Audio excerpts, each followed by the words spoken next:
Hello, my beautiful flower friends. Welcome to another video. This spring, I wanted to press daffodils.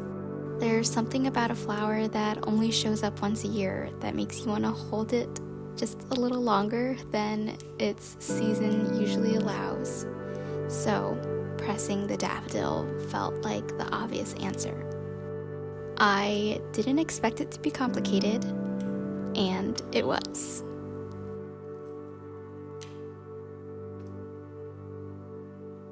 The first time I pressed daffodils, I used the more common daffodils that you see.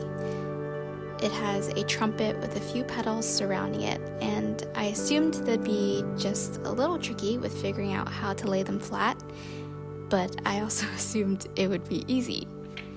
They were not. Daffodils hold a lot of moisture in their petals, more than any flower I've encountered. I didn't know this coming into the pressing process for the daffodil. So, what I got when I opened the press were moldy flowers that still had a lot of moisture retained despite being in the press for a few weeks.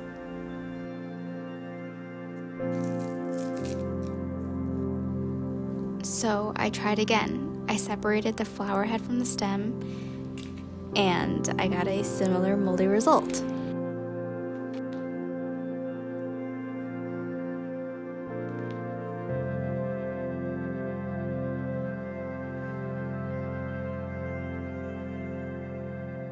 Despite the unexpected outcome, the way that the petals laid in these moldy pressings was actually very pretty, and the browning produced some very interesting impressions on the paper that I did spend some time admiring. Then I tried again because I had learned a few lessons, and so I was hopeful. For the second attempt, I used double daffodils. These were the only varieties they had at the farmer's market, and it was a very sweet surprise because I didn't even know there were different varieties of daffodils.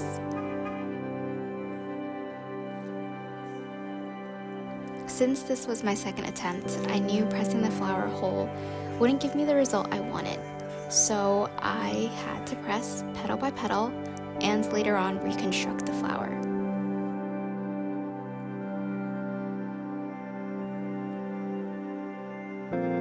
This was a slow process since many layers of the petals were connected, so I had to just trust the process of separating them. This isn't the final version of how I'd like to press daffodils.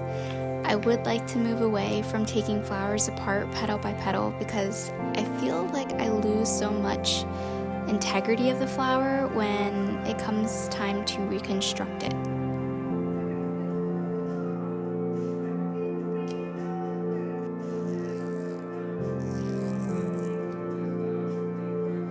I'll be honest, there is a small part of me that feels shame sharing this.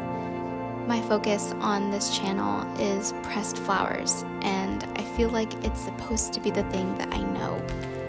I put a lot of pressure on myself to already have the answers, especially here, but I do want to share the process honestly anyways, because we all face discouragement in any process that we're learning. And I want to do my part in being a part of a community that pays attention to the learning rather than one that only shows up for the perfect result. For this whole process, I am very proud of where I ended up with the daffodil and the lessons that I've learned in pressing this flower. Eventually, I do want to be able to press a daffodil whole, and I don't know yet if that's possible, and I guess I'll just have to wait until next spring until I can try again. If you've pressed daffodils before, especially whole, I'd like to hear how you have done this. This felt like one of those things where the flower requires you to slow down and pay attention to it and not just do the same old of putting the flower in the press and simply calling it a day. Some flowers do ask more of you than others, and from what I've learned, daffodils are one of them. Thank you for watching, thank you for supporting my channel, and as always, happy pressing, happy creating. See you next time. Bye.